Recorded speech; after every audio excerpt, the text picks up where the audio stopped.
I'm glad to welcome you. I do have to say before I jump in that given the topics tonight, you may go out with some sadness. On the other hand, you probably figured this out anyway. I'm just going to add a little, that's all. Very quickly on our announcements.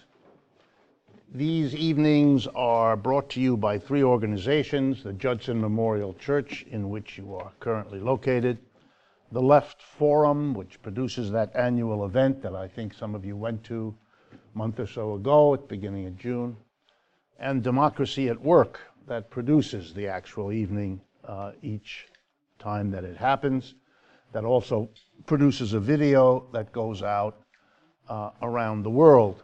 And I'm very pleased to let you know that we average between 70 and 100,000 views around the world of what you're about to hear. That's the level of interest and hunger, if I can use that word, for the kinds of analysis that we try to produce. I also have, very quickly, a few announcements, and these are as much for the audience that's going to view this on the internet as for all of you. One of the best ways that you can support us is to subscribe to our YouTube channel. If you watch anything we do, and we put a great deal of material up on YouTube every week, it's really important that you just subscribe at the bottom of the channel. It translates into all kinds of concrete benefits that enable us to do what we're doing. So if you're watching and you're not yet subscribed to our channel, hit the button that tells you how to do that, and also the little bell that will let you know when anything's on there that you might want to take a look at when we add it. Very simple to do, doesn't cost anything, but it helps us enormously. We want you also to know that this series is also on the Patreon website. For those of you not familiar with it, that's a way of people who have a buck or more a month that they can contribute to be supportive that way. And it also provides access to materials that are not available any other way. So if you're interested, particularly if you want to let other people share whatever it is you get out of these evenings, just go to Patreon. It's Patreon, patreon.com/GCLEU, Global Capitalism Live Economic Update, which is what we call this. If you are a fan of Economic Update, the weekly radio and television program that we produce, we have a new format. You can view the entire episodes on YouTube. You can download also our new listening apps on Apple Podcasts and Google Play. Sorry to go through all of this with you, but it's the way you have to do this nowadays. We've also launched a Democracy at Work store. If you are a fan of mugs and t-shirts and stuff like that with interesting, radical things on them that can provoke your friends or family into rage, just go to our website, democracyatwork.store, and all of that is available to you. And finally, we produce a regular podcast called Puerto Rico Forward, produced by people in Puerto Rico that we work with. And you can find that also through our websites, and you can subscribe to those podcasts also on Apple Podcasts and Google Play. Okay, let's jump in, as we usually do, with a few shorter items that are nonetheless very important before we get to the main topics. My eye fell upon a small announcement made last week that has lessons for all of us. The announcement was made by the Goldman Sachs Corporation. I'm sure you've all heard of them and hold them dear in your hearts. And they announced with great pride, I believe it was on the 3rd of July, so it's a bit older, 3rd of July, an addition to their board of directors. Very proud they were to announce that Drew, D-R-E-W, Faust, F-A-U-S-T. Now, of course, Faust raises all kinds of images, and I want you to keep those in your mind as we proceed. Who is Drew Faust? First of all, Drew Faust is a female. Drew is usually, I think, a male name, but in this case, Drew is a female. And she ended her stint as the president of Harvard University on the 30th of June, and it took her 2 days to make the transition to be on the board of the Goldman Sachs Corporation. She is already also on the board of the Staples Company, a company that sells things to universities. Of course, that's purely a coincidence. She is now, therefore, on the board, and I wanted you to feel good about that. She will get, as a payment, a one-shot payment of $500,000. I mean, it's helpful to work for Goldman Sachs. And she'll get, on top of that, an annual retainer of $75,000, for which she will occasionally have to go to meetings and at least look like she's not sleeping. Okay? Which is what many board meetings require you to do. I took the liberty of reading her valedictory speech, her last speech at Harvard, which is published in the latest edition of the Harvard Magazine. If you've never looked at Harvard Magazine, I urge you to do it, because what you will find in Harvard Magazine will correct images you have of what that institution is, because it has the depth of Look magazine or Reader's Digest or other elaborate items. Anyway, in her speech, she talks a great deal about learning and her commitment to learning. I really don't mean to ridicule her, although the opportunities are many here. But here's interesting what she has to talk about the world and Harvard and the importance of it. By the way, for those of you not familiar, if you go to Harvard, one of the first things they tell you, I guess I should mention this. I went there too. To reveal this, I should reveal this. Transparency. Well, I'll tell you a story. When I went, we had an orientation as a freshman. We came a week before the school actually started, which a lot of colleges do that, to help the new freshmen. The women were also called freshmen. They didn't at that time protest. I presume they would now. So the freshmen got together in a big hall, and the president greeted us.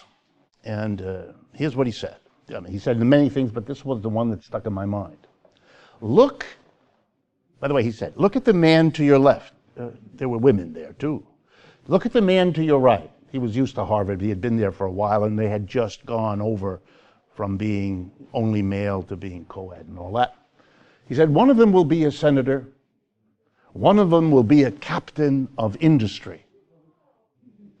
And what I want you all to understand, he said, I'm 17 and a half years of age at this moment, is that we do not educate you. We are preparing you to run the world. 17 and a half years old. When you go to Harvard, you already have a large head. Now your head gets really, you can't get in and out of the room, you know, because you've been told crap like that. Anyway. It's true. What? But it's true. Yes, I gather that the Supreme Court will now have a predominance of those people.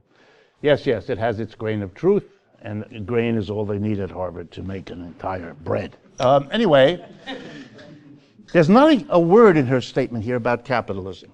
I found it extraordinary. She talks about education. She talks about learning. She talks about the mind. She talks about a lot of very important things, and I know they're important because she keeps telling us these are important things.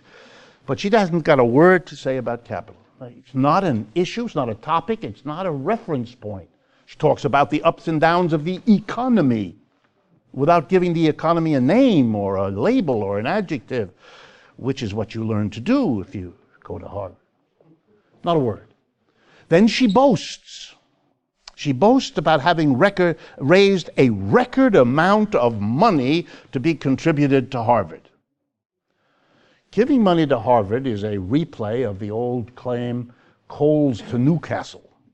That was a joke because Newcastle was where the coal was mined, and nobody in their right mind would bring coal to Newcastle because it already had a lot of it. And giving money to Harvard is the same absurdity. But carefully done, she thanks everybody for giving a lot of money. She doesn't want to recognize, as I hope all of you do, what it means that billions are given to Harvard. The billions that are given to Harvard are given by people who use that contribution to reduce their tax liability, because that's the law in the United States. So if billions of dollars were given to Harvard, it means billions of dollars that might otherwise have been paid in taxes if other uses had been found for that money, thereby giving the government the ability to make loans to students and fix the roads and build it. So those are not there. Harvard, which doesn't need it, got billions in such a way that those of the society who need it won't have it. At this point, if I had more time, we would stop and I'd play the Harvard song for you. All right? The bottom line is, to coin a phrase from an old sociologist many years ago, some of you may still read his work, C. Wright Mills was his name, and he coined this phrase, the power elite. And by that he meant the people who run the big industries and the people who run the military and the big politicians.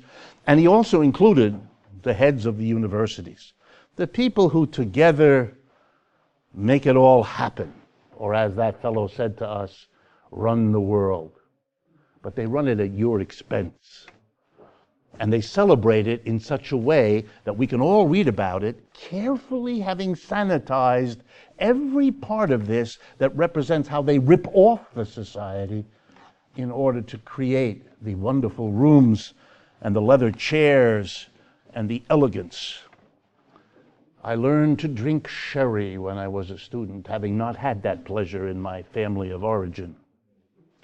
I learned the importance of having a leather patch on the corner of your jacket, not because you needed it or it was worn away, but because it was a sign that you belonged in a place like that. And clearly, as you can tell from what I do, it didn't work with me. Okay.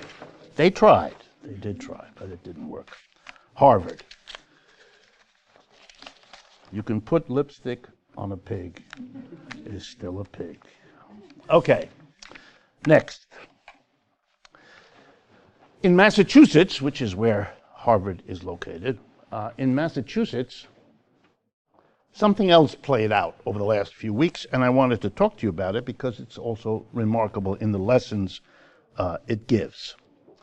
Massachusetts, even though it's a quite wealthy state and pretty liberal, had a rough time because some liberally types, progressive types, proposed a tax on millionaires, by which they meant if you earned more than $1 million per year, you would have to pay a sales tax. There's already a sales tax on income of about 5.1%, and it would have risen just for those who earn over $1 million, which is a tiny percentage of the people of Massachusetts.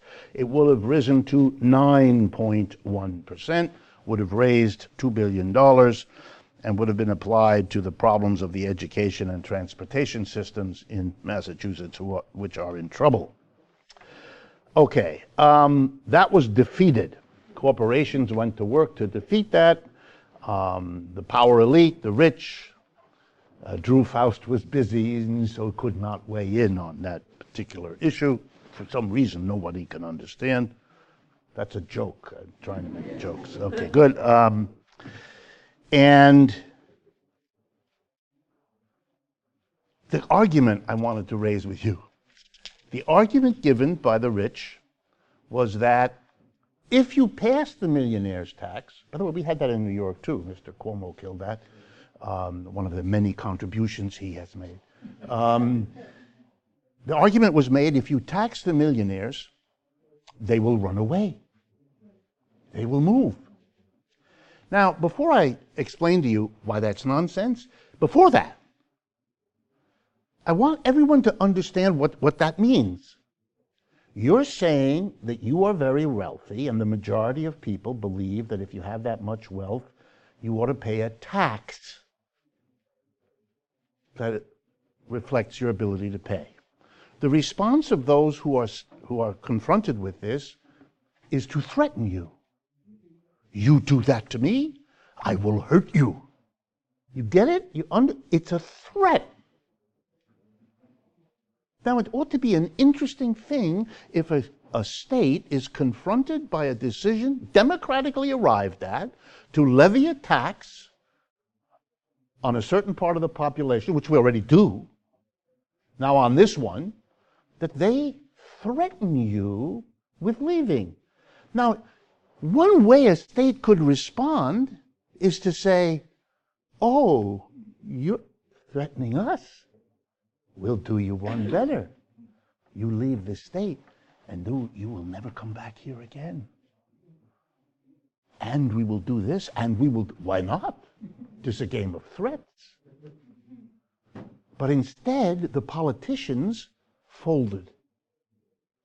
Because it turns out they don't have a stomach for that kind of a fight.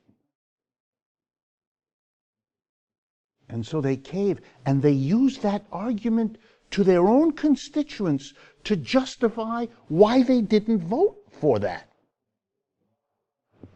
A book has been written, a book called The Myth of the Millionaire Tax Flight, How Place Still Matters to the Rich. It was written and published by Stanford University sociology professor Christabel Young. And it proves that time after time, when you've raised taxes on the rich, they've gone exactly nowhere.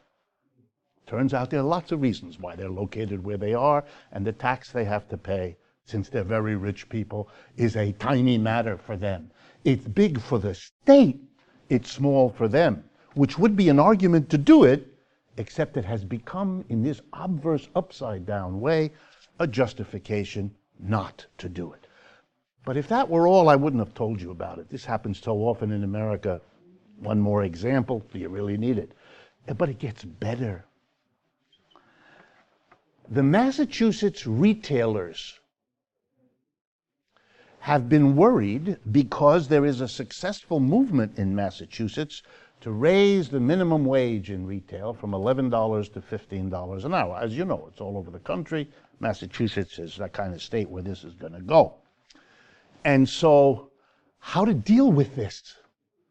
How did the retail employers, the big box stores, the fast food restaurant, how do they deal with a threat? And you might think well, they harass the organizers. I'm sure they do. They threaten the workers, no question about it. But I want you to know about some other kinds of strategies that they use, because you live in a country that's run this way. The mass retailers organized and collected signatures on a petition to get a ballot issue on the next election.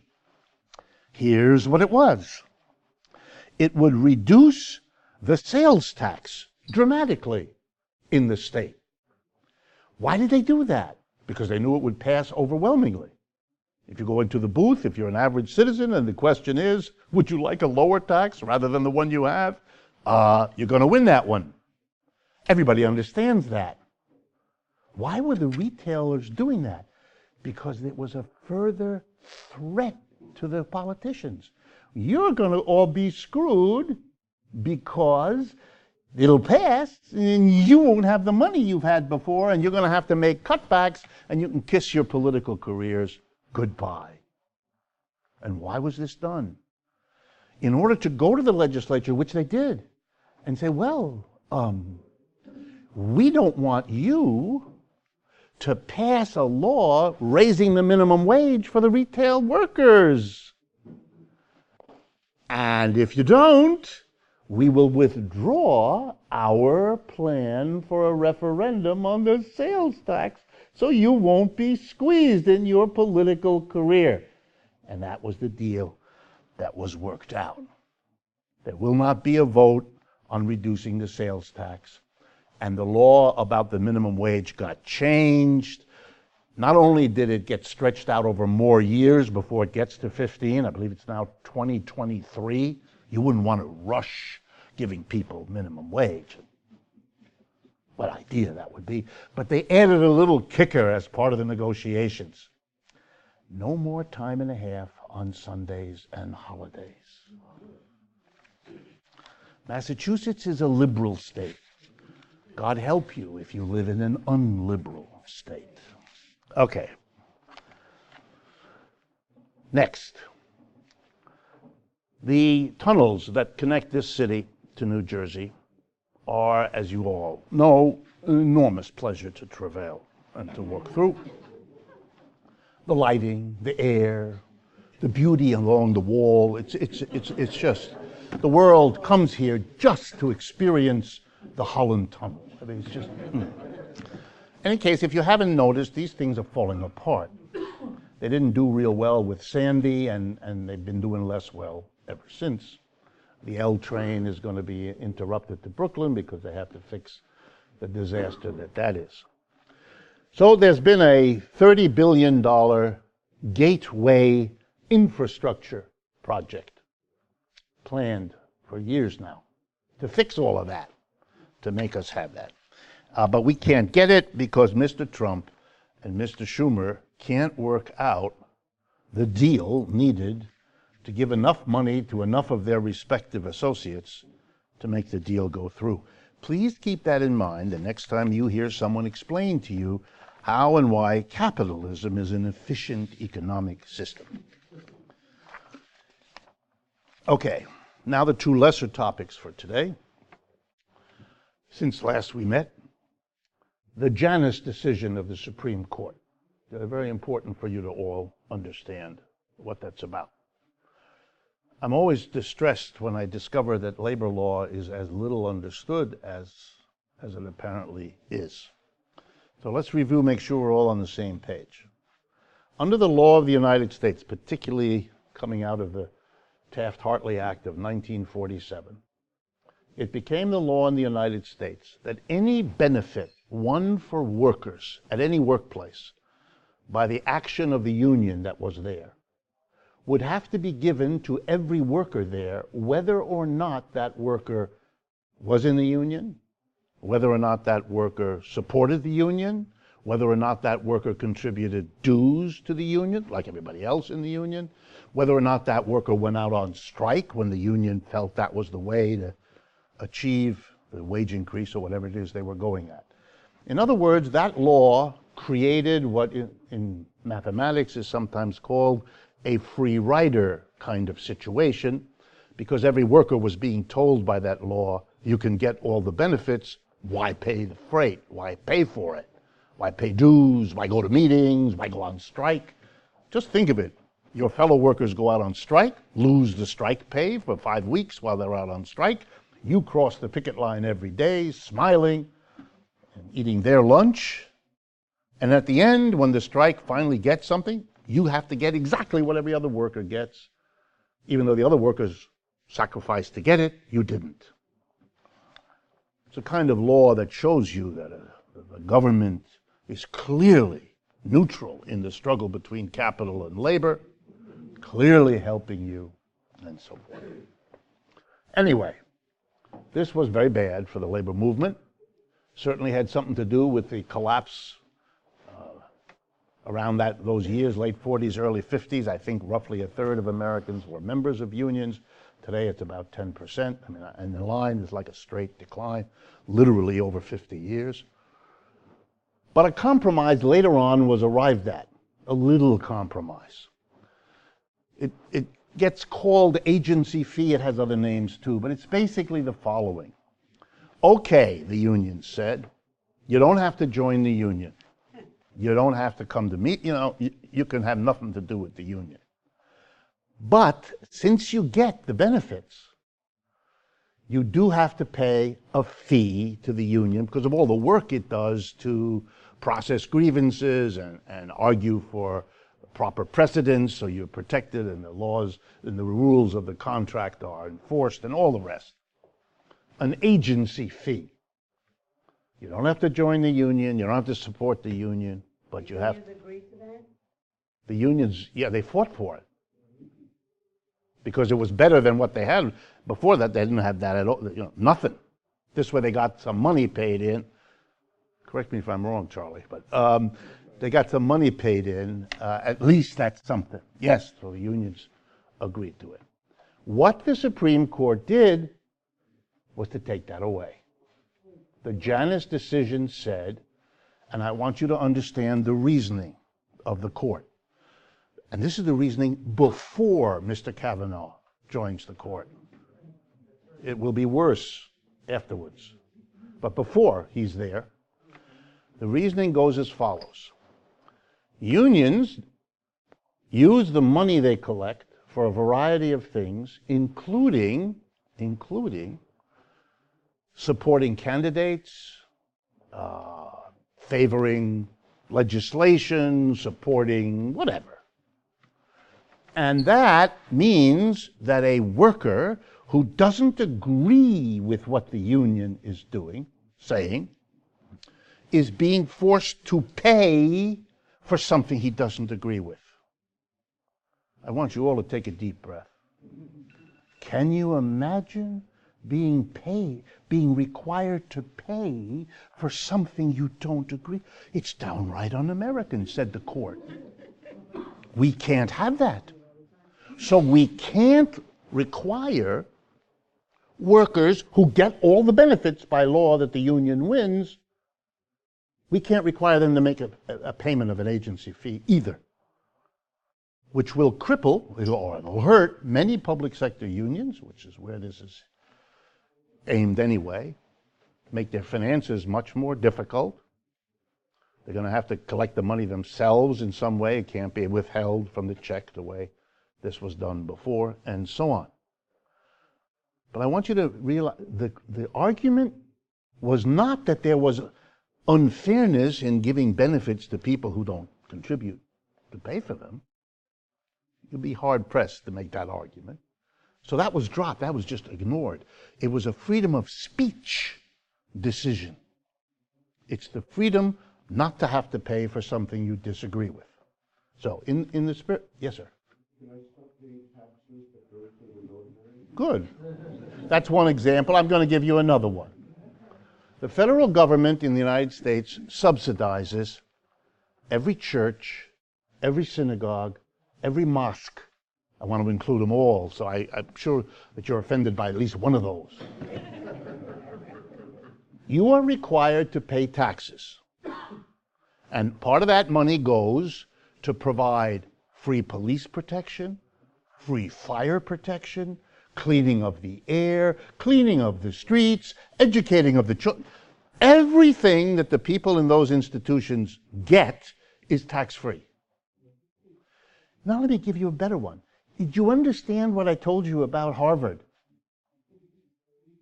But Harvard is one of the largest recipients of government grants for all kinds of things. That's your money. Drew Faust lives in a house, very elegant in Cambridge, that you help pay for, and I want you to take pride in that. You can't visit it, but you are required to pay for it. And if what Drew Faust says is something you don't like, it doesn't matter.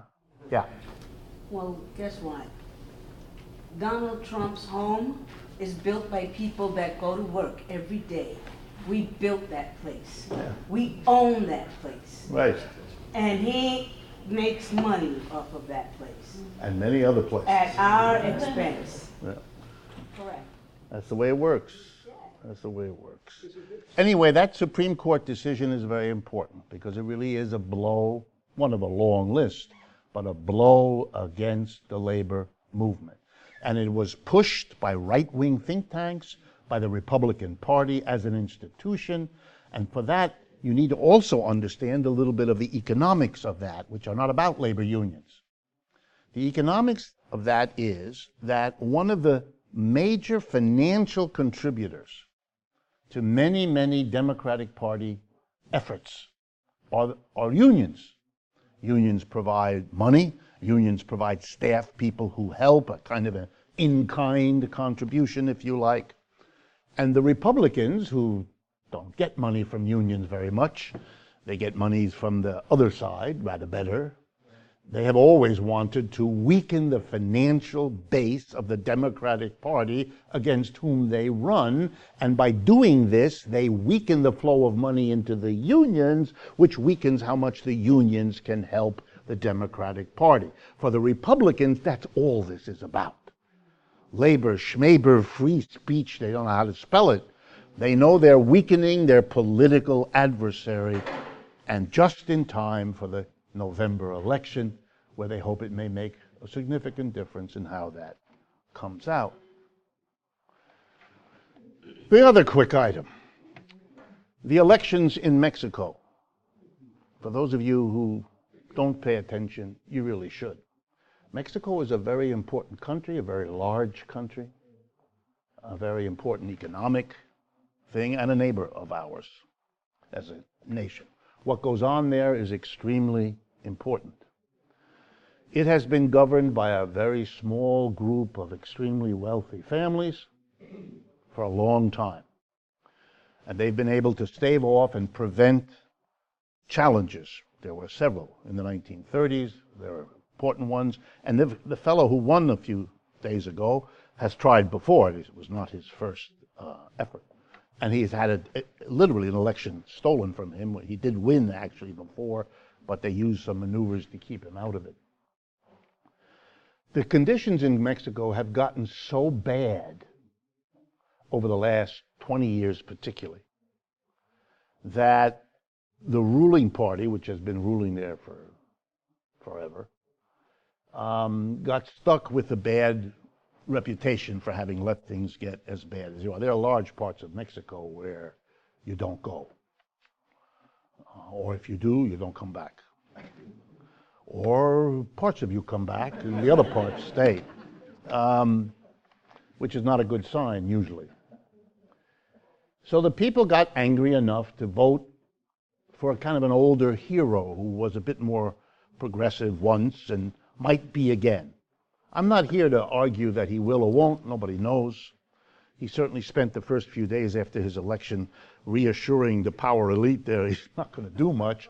Why he did that, I don't know. Maybe that's him, maybe that's a clever maneuver. Time will tell. I just want everyone to understand that you can make the mass of people angry over a long period of time, and then they go in a leftward direction. I only want you to understand that because you live in a country where that anger that is accumulated has gone in a rightward direction. It doesn't have to. It doesn't have to. And we will see, and I will follow that with you. So now let's get to the...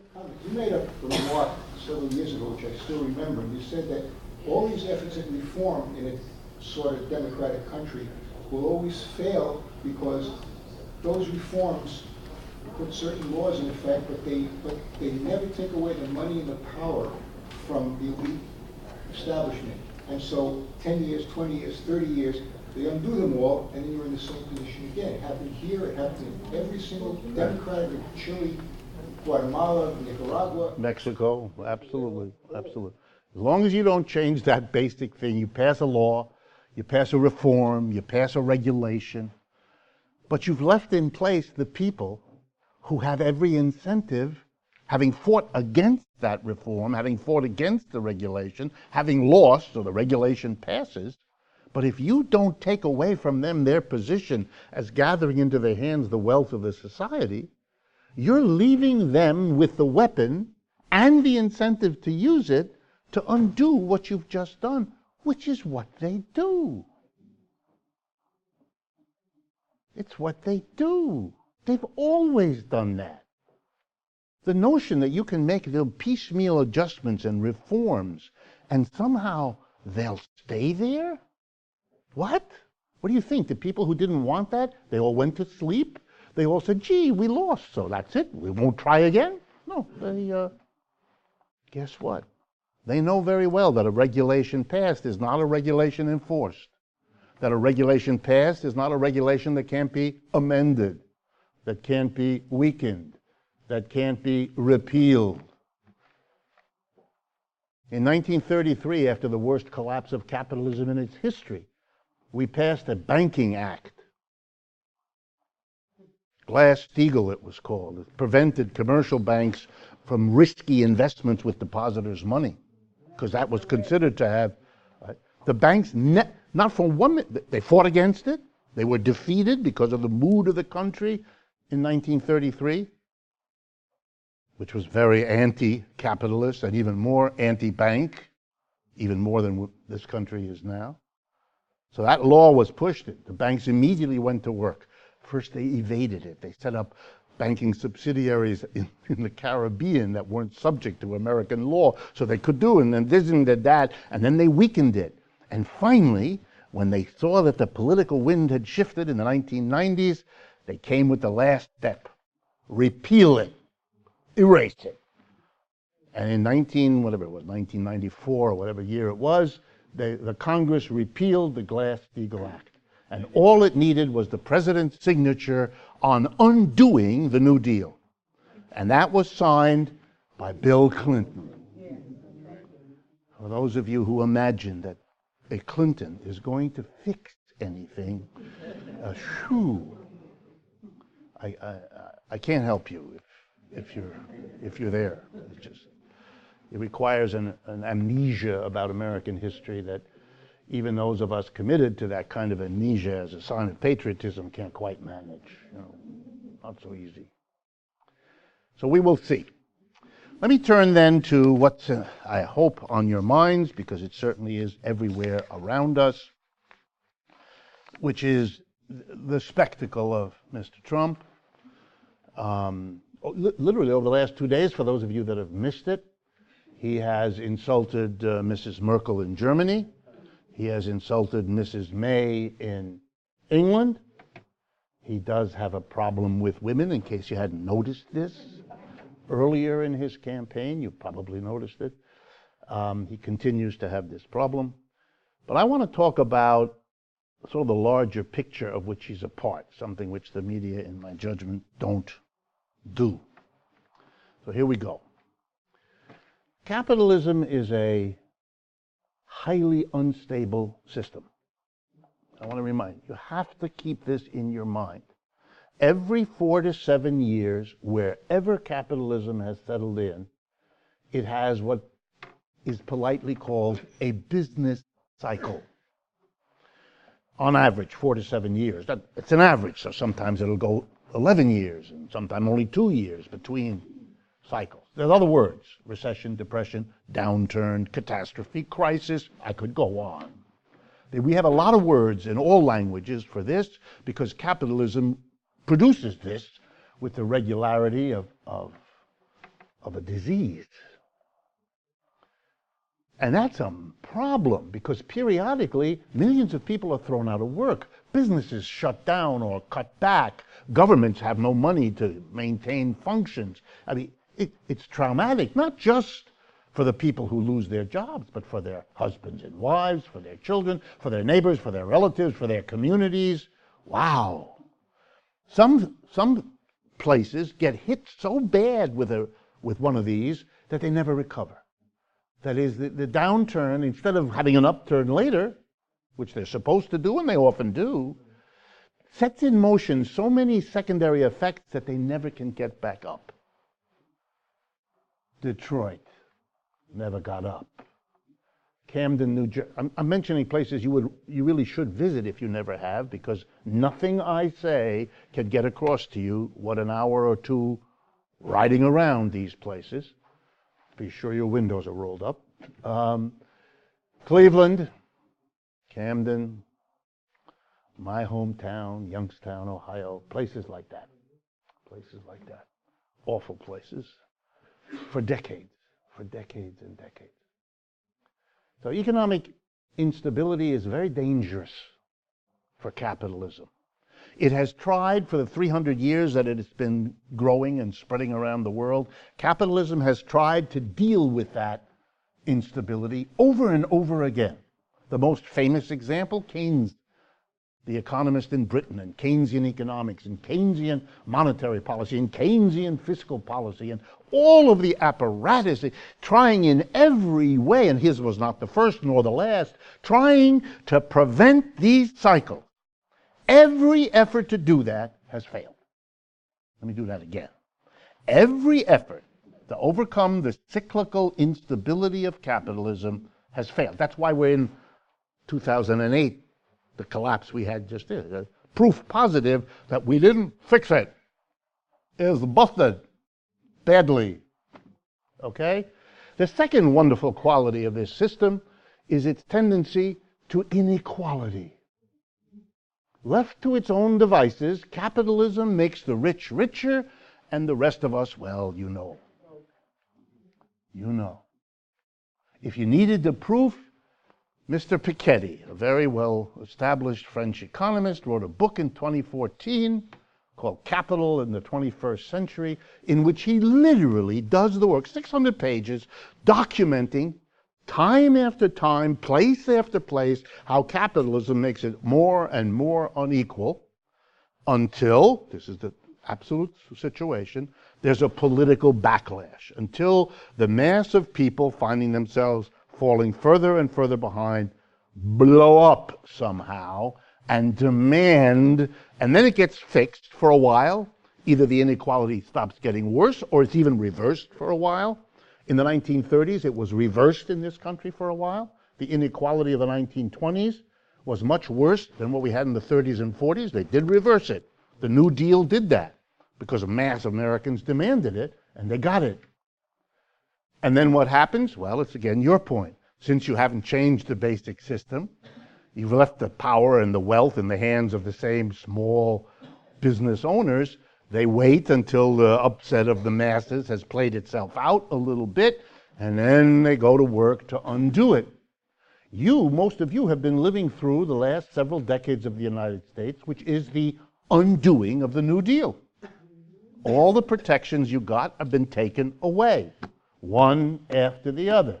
You're barely holding on to Social Security, and don't bet on that. But most of the rest, like the Janus decision, all being taken away. Okay. One of the key roles that's played by politics in a capitalist system is to try to cope with this. Cope with this instability, these periodic breakdowns that make no sense, that nobody wants, that create vast suffering and dislocation. Cope with that. And by cope with that, I mean get people to accept it, get people to live through it, get people not to turn against capitalism on the grounds of, what are we having a system like this for? Some of you have heard me, because it works with my students in my classes. I tell the following joke at this point. If you lived with a person as unstable as capitalism, you would have moved out long ago. But you live with this lunacy, knowing, because if you pay any attention, you know that in your lifetime, you're going to have downturns. And you may think you're never going to be hit by them. But that's really naive. You will, directly or indirectly. Everybody is. You too. And it may really hurt when it gets to you. So the politics have to handle it. And I don't have enough time, otherwise I would like to. So I'm going to be very brief now. When the crisis hit in 2007 and 8, here was a doozy. It quickly became clear to the people who run this society and the rest of us watching that this wasn't your run-of-the-mill up-down. Lasts a year or two. Okay, this was a bad one. This was a really bad one. It wasn't as bad as the one in the 1930s, but it came in second. A global crash of capital. You have to worry now, like you always have to worry with a downturn. And here comes the solution.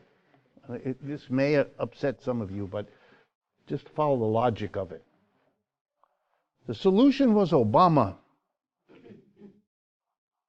The solution was a tilt to the left, not very far left, but a community organizer. Remember the early message of Mr. Obama? Community organizer, a progressive something from the Midwest, Illinois. What would he do? Well, He would fix it all. He would roar into office blaming Mr. Bush and the Republicans for the catastrophe that everybody by then was feeling. 2008, remember? And he would sweep into office, which he did, and he would be the Mr. Fix-It. He would fix it. Well, here's what, to be blunt, happened. First thing he did was pass an enormous, remember, stimulus program. He basically did the Democratic version, that is, huge boost in government spending, no change in taxes. So the government is suddenly pouring money into the economy to try to do classic Democratic Party stimulus response. He did that. What else did he do to change the economy? Well, to be blunt with you, nothing. Nothing. He passed a health care bill that gave health insurance to people who didn't have it. Important thing to do, a progressive step. But it didn't change the economic system in our society, didn't fix anything about it. In fact, the hallmark of that health bill was, yeah, he got some more people covered. But he did absolutely nothing to change the absurd amount of money Americans have to spend for their health care. In fact, he solidified that in his program, because if he wasn't going to change it, the Republicans certainly wouldn't. And so it's cement now that we pay more than any other country on this planet for our health care, even though the health results we get are mediocre. But he did something else that was the political job he was there for. He made sure that African Americans and white liberals who liked him wouldn't make any trouble for this system for 8 years. They didn't want to embarrass him. They didn't want to make him responsible. They didn't want to do the work of the Republican enemies. No, they weren't going to do that. So, stasis. No anger exploding, no demand, nothing like what happened in the 1930s when the American working class, the same people, just their parents and grandparents, the same people mostly, rose up and demanded big changes at the expense of wealthy people. None of that happened. With Mr. Obama's polish and well-spoken ability to lead and comfort us all that he was a good guy, which at least compared to what has come since, he certainly was. But he did the job. He kept the lid on. He kept the lid on. The problem was, since he didn't fix anything, it all got worse. The anger of people, falling further behind, the crappy job, the job that now pays less, the job that has fewer benefits, the job where you don't even know 1 week to the next what hours you're going to have to put in and what they're going to take out of it for what. The impossible degradation of the working people of the country kept right on going. So you were teaching Americans a lesson. You just voted for a liberal, progressive sort of Democrat, sort of, with promises. You're not getting anything fixed, and your situation is deteriorating. Of course you're not going to vote for another one like that. White or black, what difference does it make? You've just been given a lesson. Turning to the left, even the little bit of left Obama represented, got you nothing.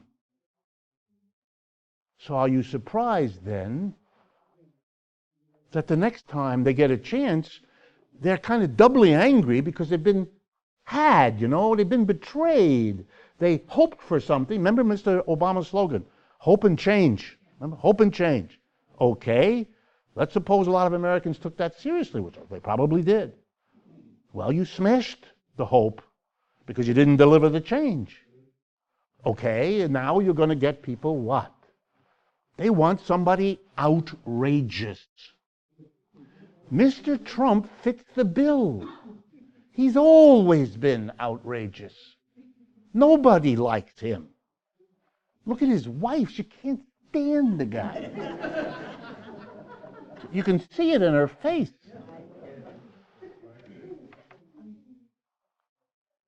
Even the elite in the city don't like him, doesn't let him in.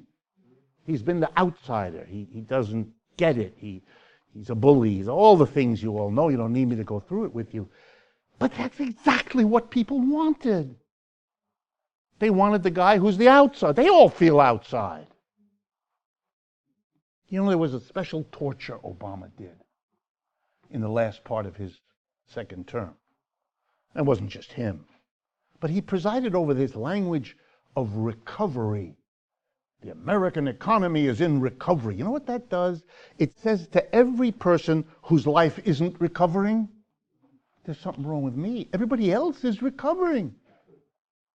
You're making a double pain. Not only are they not recovering, but they feel bad that somehow everybody else is, and there's just something wrong with you. You don't have the right education, you didn't go to school, you haven't worked real hard, you're not a nice person, and you have body odor. That's why. There's something wrong with you to explain why this recovery, which is lifting everybody, doesn't carry you. It's cruelty. It's right up there with, I don't know, separating children from their parents at the border. Only it didn't get the attention that gets. For some reason I don't quite figure out. So Mr. Trump comes in, and what is his job? Well, first he does the Obama trick. He produces a tax cut to end all tax cuts last December. There he is. First year in office, reaches a climax, and he does what? He delivers a multi-hundreds of billions of dollars in tax relief to corporations. The very things that have been doing better than anybody else for the last 30 years. He gives a tax cut to people who don't need it. They didn't even ask, many of them. He cuts the taxes from 35%, corporate profits tax, 35% to 21%. That's a large cut, producing hundreds of billions of dollars of money that these corporations now have. They don't have to pay in taxes. And he promised, of course, like an Obama type, that this will mean rising wages and jobs. If you read the financial press, particularly the last 2 or 3 weeks, let me summarize for you. The overwhelming bulk of that money has been used on what's called stock buybacks. What the corporations are doing is taking the money they don't have to buy, they don't have to pay in taxes, and they're going into the stock market and they buy their own shares. It's very important. So take, for example, General Motors. The board of directors, and I'm not talking about them in particular, it's just an example. Board of directors now has an extra $5 billion in taxes they don't have to give to Uncle Sam. So they go into the market and they buy shares of General Motors from whoever owns them. And of course, with a sudden surge of purchasing, the stock prices go up. And why is that interesting? Because the executives of General Motors, their payments and bonuses are linked to the performance of the stock. You get this? This is not a very hard science, this business. This is called thievery. If you do this, you're going to go to jail, or the equivalent. But this is all legal. So they buy, and the stock market goes up, and we all say, oh, see, recovery. No, you morons. It's the money that isn't going to the government, which therefore hasn't got money to spend for all the things we need, that is instead being used to boost the stock market. 1% of people who own stock in this country owns 2/3 of all the stock. That's good for the 1%. That's who owns the stock market. It's good for the executives whose salaries are hooked into the value of shares. Yeah, there was a time. There are countries in the world where it's not allowed or it's limited. Not here. We have freedom. We have freedom. So what does Mr. Trump do? He does an Obama. He gives an enormous boost to the economy. That's why unemployment is low right now. There's a flush sense of lots of money, but the corporations are not hiring very many, and they're certainly not raising wages. They're buying back the stock. You know why? When you ask them, which the business press does, we're not going to invest in producing more goods and services. We can't sell what we now produce. There's no money in investing this tax saving. But that was the rationale given by the Trump administration. We're going to give them the loan because they're job creators. No, they're not. They never were. You only create jobs if you think you can sell what those jobs produce. They know they can't. Partly they can't because others in the world are doing a better job. Partly they can't because the American wages have gone nowhere in 30 years, and so there's no purchasing power here. The latest statistics indicate, released this morning, consumer credit is taking off again. Americans are once again, in the face of no wage increase, making that terrible decision, I'm going to go into debt. Not just for the students for school, but now the general credit, the revolving credit, credit cards, auto loans, all the rest. So what is Mr. Trump's plan? Like Mr. Obama, he's not going to change anything. There's nothing he's proposing to change anything. Corporations will do their thing. They'll pay lower taxes than before, but that's not a basic change. That's just more money in their pocket. So what is he giving to the mass of people if he isn't giving change? He's giving the opposite of what Mr. Obama gave. Obama gave liberal, slightly progressive language about inclusivity and caring about people. You know, you all remember. Mr. Trump has a different song. His song is, I'm tough, I'm bold, I'm going to kick ass around the world, I don't care. I am the disruptor, I'm out to help America, I'm going to make America great again, you should all pay attention to me because I am giving you bullshit. But you bought Obama's bullshit, why don't you buy mine? And you know something? A lot of people are. They're finding it exciting. Yes, their job is no good. Yes, their children have a hard time paying for school. Yes, they don't see any help coming down the road.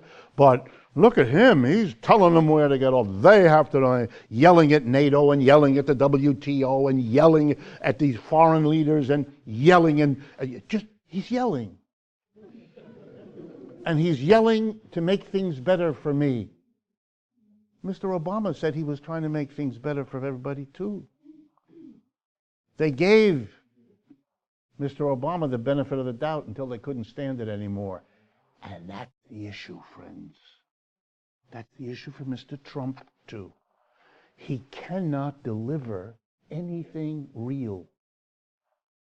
He's got to be tweeting all the time. He's got to capture your interest. He's doing a pretty good job.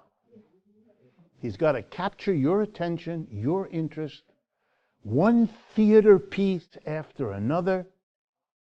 He's got to have exciting things with Mr. Putin. He's got to go to the brink of war with North Korea and then get the Nobel Peace Prize for not having the war. But this is all, really is, it's theater. Mr. Trump has no future unless he can harvest this version of the old Republican game. The Republican game was always big business and a mass of conservative people. You have to weld those two together to make a winning election combination. And the Democrats, they've usually tried to get the working class and then minorities, women, and all of that. Unfortunately, because of Obama in part, but because of the Democratic Party's own evolution, they made no effort to face or to offer an answer to the declining economic circumstances of the mass of the American working class. What they did in the 1930s, they didn't do this time. And they lost them. And so they're left with minorities and immigrants and women and liberals, but it's not enough.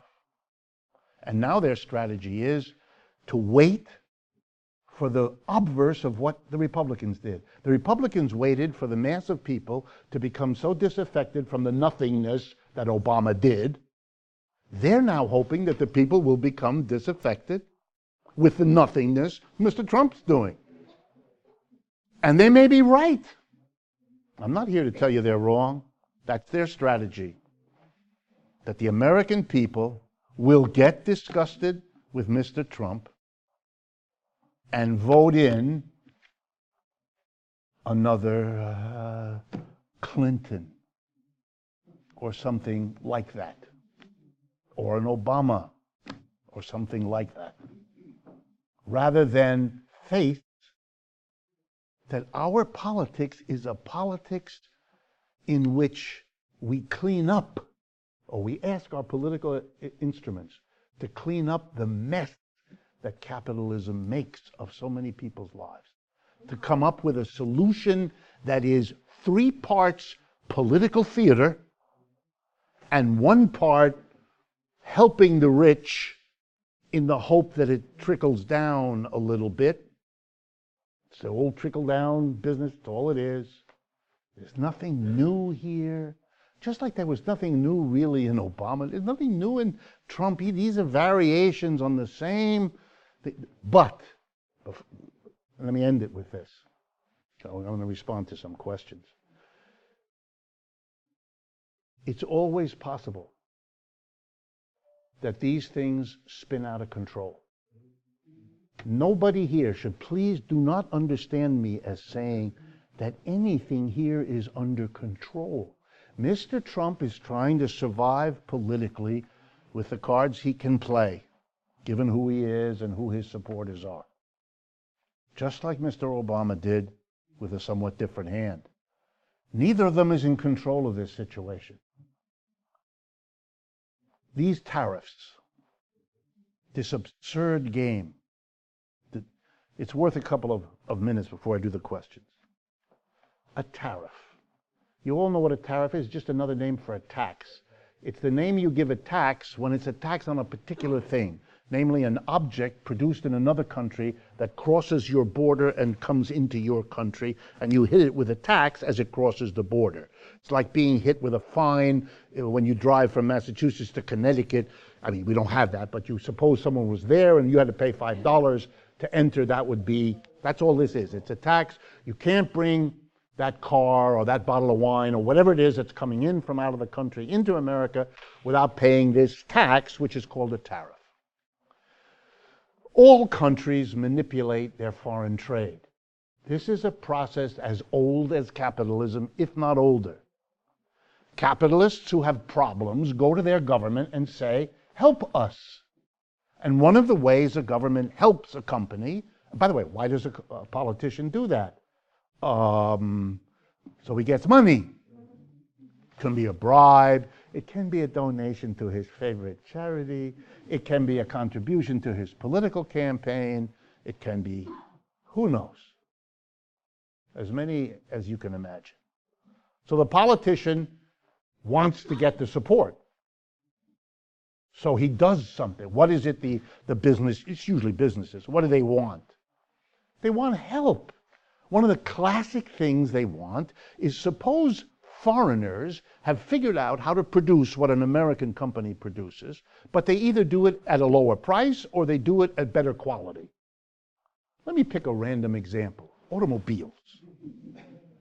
For a long time, Ford, General Motors, and Chrysler were good at what they did. Then German and Japanese and other countries began to figure out they could do this better and cheaper. And they proceeded to do it better and cheaper.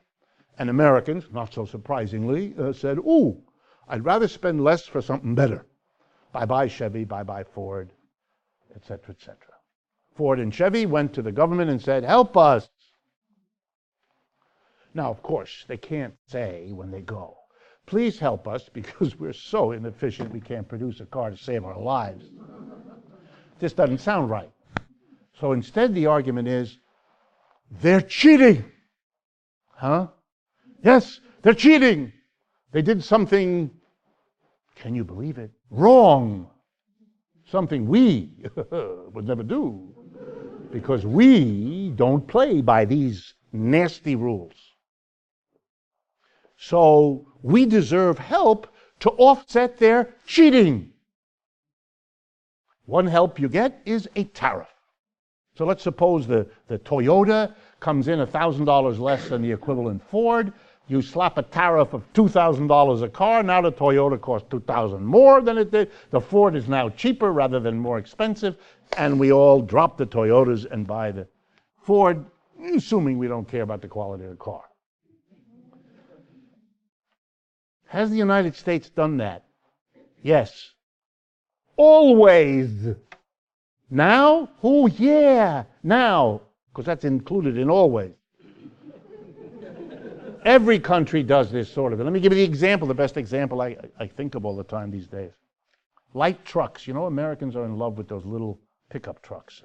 Large numbers of particularly male persons seem to get testosterone boosts by being in a little truck rather than in a simple car. It does wonders for them. I don't want to take away anything. Obviously, I'm doing that.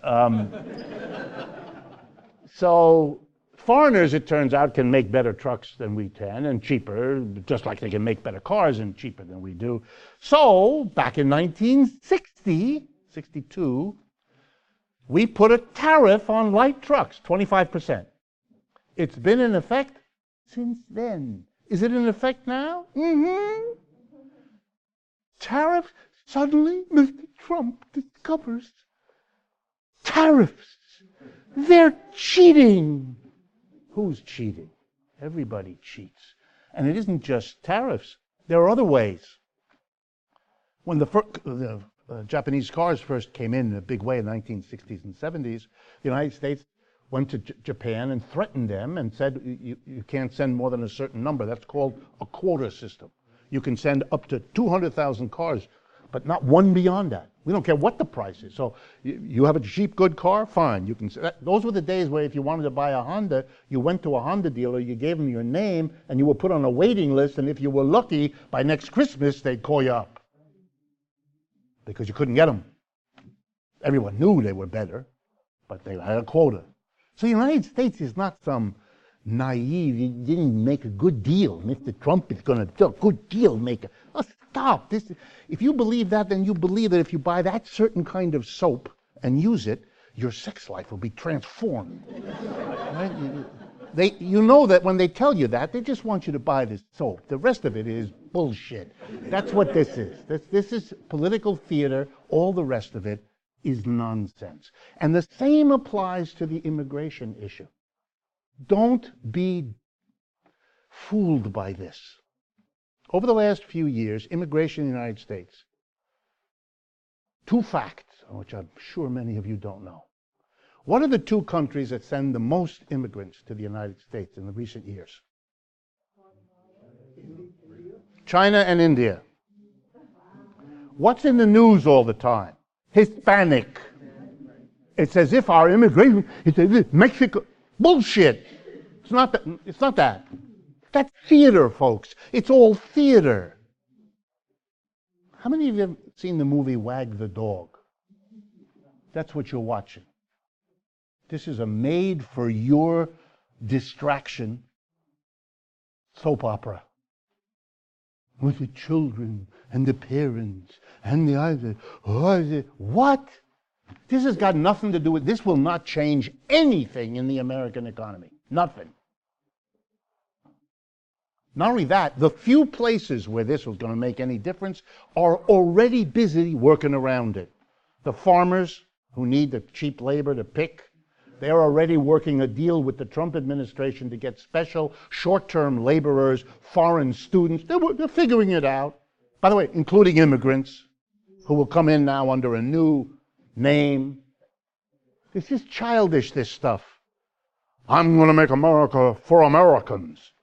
Every European leader is toying with this. If you're interested, you want to see even more extreme than America, Hungary, Poland, other countries. Part of the Brexit in England was an anti-immigrant kind of blame the... It's as old as Methuselah, this stuff. This is called scapegoating. It has nothing to do with the issue. The whole point of it is to distract you from the issue. Get all excited about the immigrants. Help them because, we're a country built out of immigrants. Yeah, we are. Who cares? To be honest about it, do you? It's like Melania's jacket there. Do you really care? They understand it. This is theater. This is to get you all excited, to make believe, while he is holding back Hispanic immigration, the Chinese and the Indians are the ones that are making the immigration real in this country. He doesn't say a word about them because it's not politically advantageous to him. That's what this is about. It's so important that you understand. But the last thing again, it can spin out of control. Let me just give you one example of how it can be done. The second most important economic power in the world today is China. Nobody else is close. The Chinese have developed their economic well-being, their explosive growth.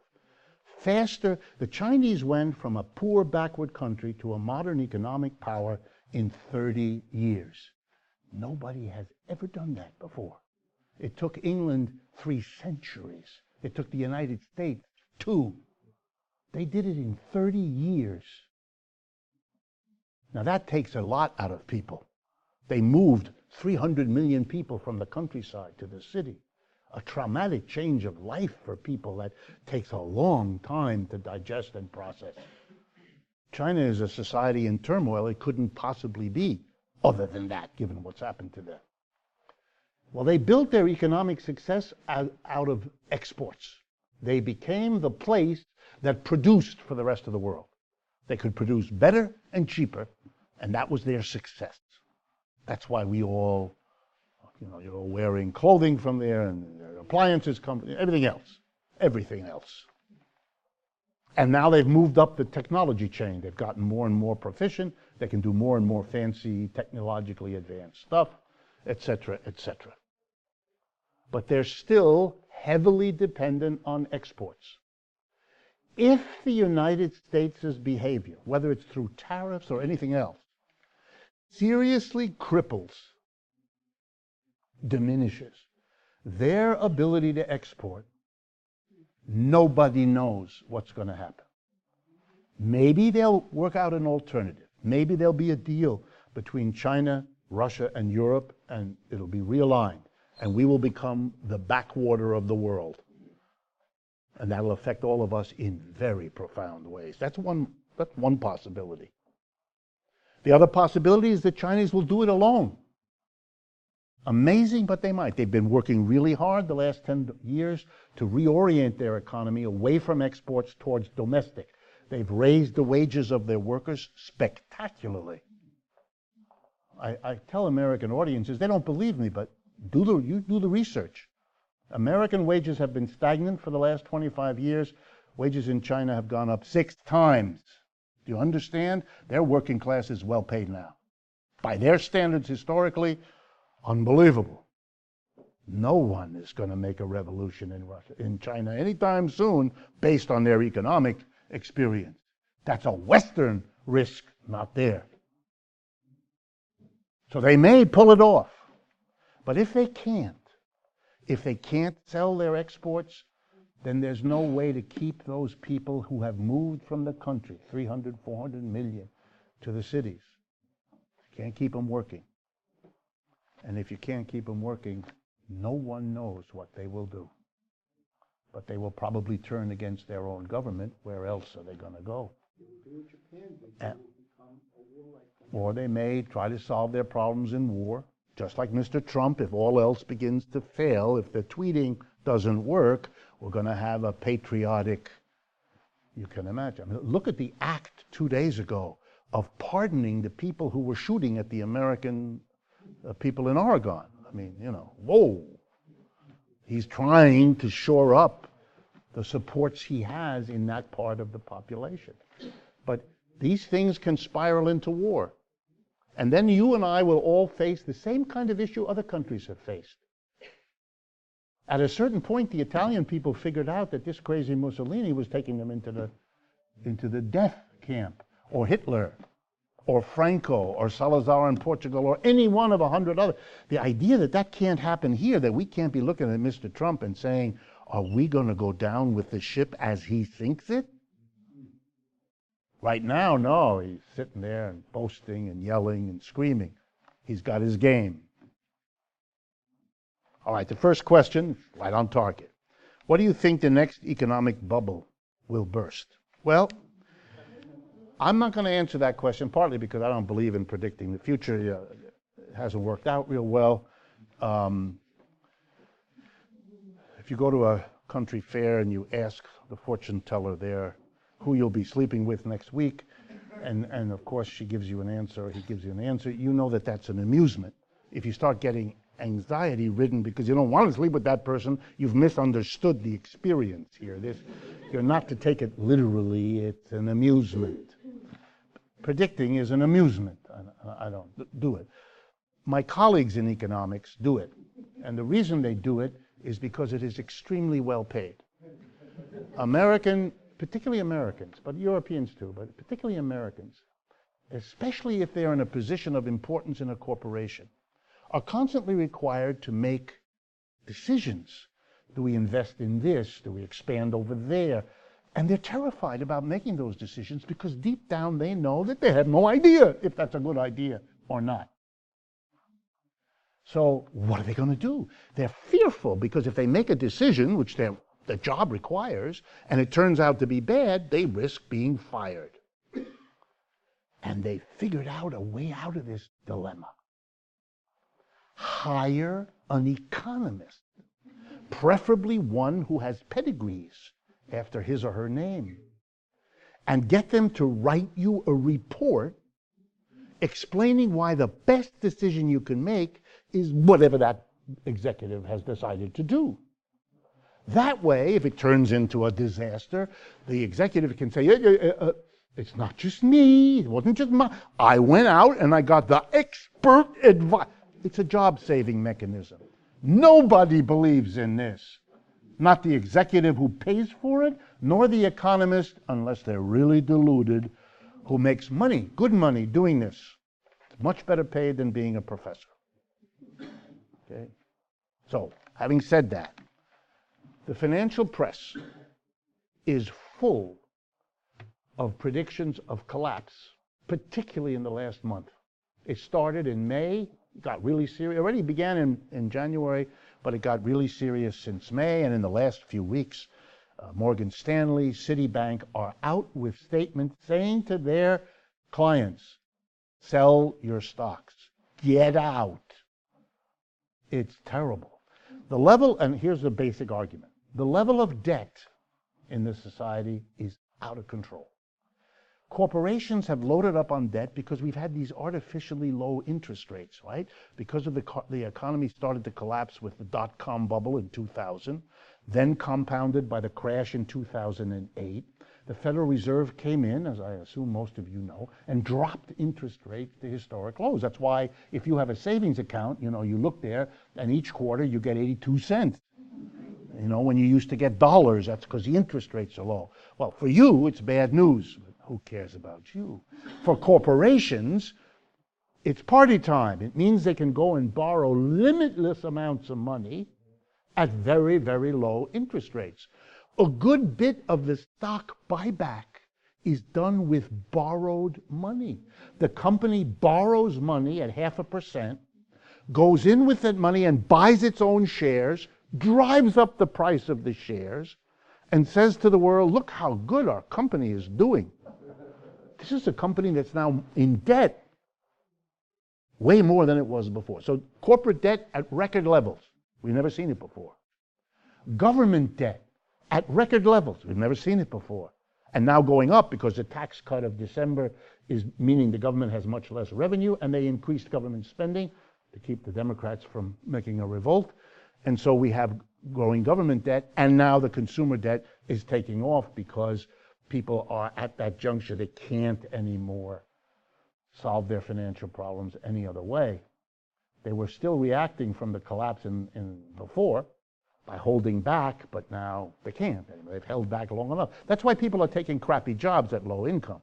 You know, if you get unemployed, you get unemployment insurance for a while, and when that runs out, you know, you rely on your savings, and when those run out, you rely on your family and your relatives and your friends, and when that runs out, being a greeter at Walmart looks less horrible than it did last week, because you don't want to have that scene with your cousin one more time. It's just too hard. So you work at a crappy job, you work with no benefits, you work all the rest of it. So when is the next one coming? Nobody knows. But this is an economy that is living on borrowed time.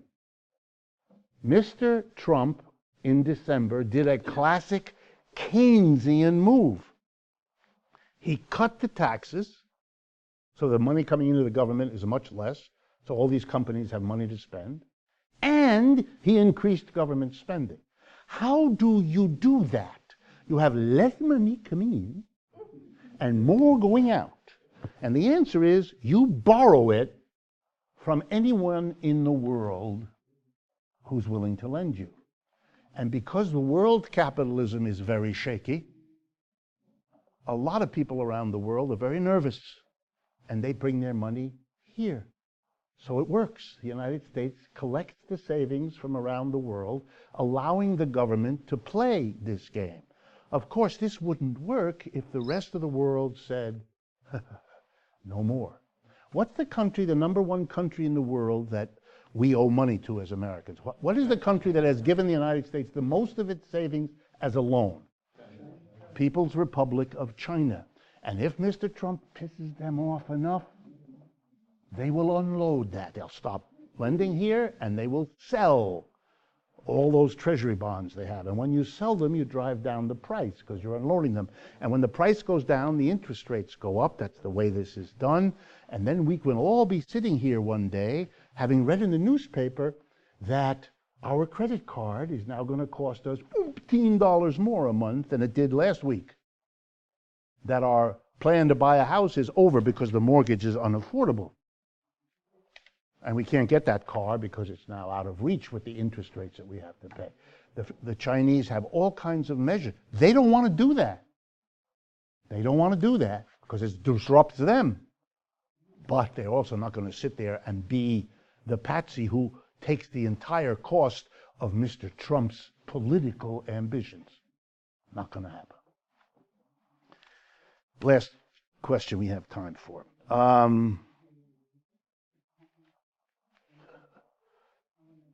Okay, I've answered some of them. Look, the question here about trade unions, it's always a delicate question. I've been a member of unions all my life. I support unions. I believe in them and all the rest. On the other hand, I can't pretend that what happened didn't happen. The labor movement has not been what it once was, not even close. And while it remains a very important part of any hope for change, it is very quiet. You know, my family is partly French, so I follow things that happen in France.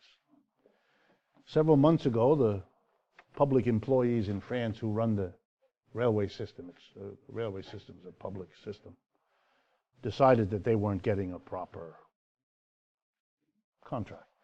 And so they went on strike. And they've been on strike, on and off now for the whole period. And all kinds of other French unions and working people support them. And it puts a very difficult situation on Mr. Macaroon. So he has a hard time. That's his name. I take liberties with his name.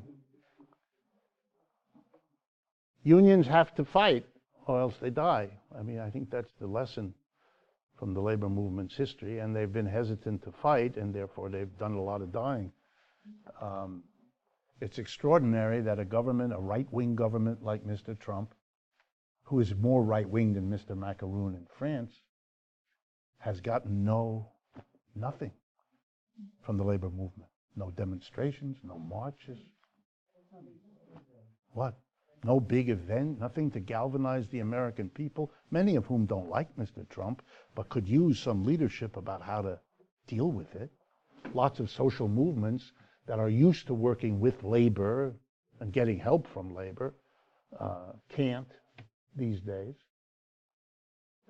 It makes one wonder, and I don't mean to be pessimistic, but it makes one wonder that there may be periods of history when everything you had has to die before the next thing can grow. You know, it's what farmers sometimes do when they burn the fields. You know, they burn everything because somehow removing all the weeds and removing all the plants and seasoning the ground with the ashes that are a kind of fertilizer allows things to grow which couldn't have grown if you didn't clear the land. Maybe there's some more still that the American left has to go through in order to get over its hesitancies of being socially critical. Look, capitalism? Yeah, like making capitalism the issue, like saying this system doesn't work for the majority of people. Look, there are some straws in the wind. That young lady in Queens, her victory. Her victory is an extraordinary statement. A woman who was willing to say, I'm a socialist, and make it clear and make it unambiguous and not shy away from it, to defeat an old, establishment Democrat who I understand was in line to replace Nancy Pelosi as in the House, which is a very high position. These are signs. These are signs, if nothing else, that you don't have to be scared. Let me close with that and be very personal. I travel around the country. I do a lot of speaking. That's one of the reasons we've had to go to every other month rather than every month for these events. And I speak openly, since at my age, what's the point of hesitating? I speak openly about why capitalism is a problem and socialism or some kind of alternative system is the answer. And I'm here to tell you, this country has changed. Not just Mr. Trump's way, but the other way too.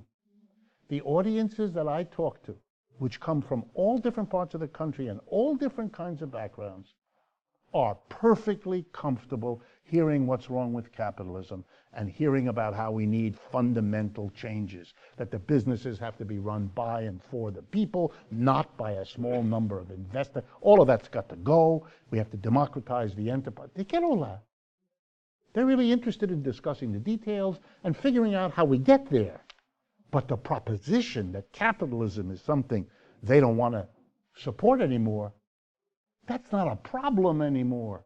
Up until 7 years ago, that was a problem in this country. Most of you that are older know that. You grew up, as I did, in a society that couldn't hear it.